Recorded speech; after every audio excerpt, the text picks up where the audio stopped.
Well, I wouldn't call the career in the very beginning, but it was like when I was 6, 7 years old in the family, because my father, all their friends, they were in the University of Architecture, and I was visiting their sites, and they were drawing projects at night. So the dining table was actually a drawing table every day, and at night it was emptied for a dinner and then back at the drawing table again. So I grew in it in any case, and I liked it a lot. And I listened to them discussing, chatting and arguing on many things. So I was in a way born into it, let me say. But the career started with the school, let's say stepping into it as a profession. And then after that, I came directly to work in the company. I didn't want to just go around, stroll around trying things.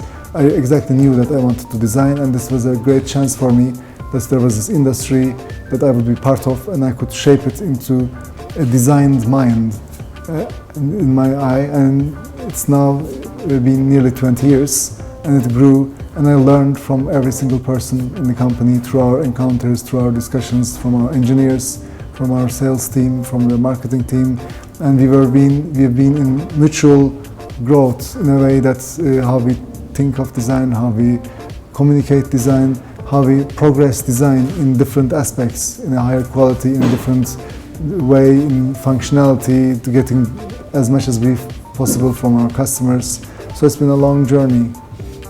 I started in Istanbul, then in the second year I got kicked out of the university, and this was due to my discussions with nearly all of the teachers, I suppose, about the projects. So they've asked me to do some projects in a specific way, which I rejected.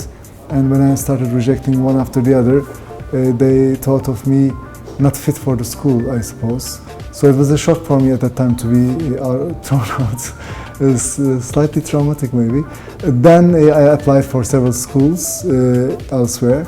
And in London I applied to three schools. Two of them accepted me, and one of them I liked a bit better. I've started with it, and I was happy there.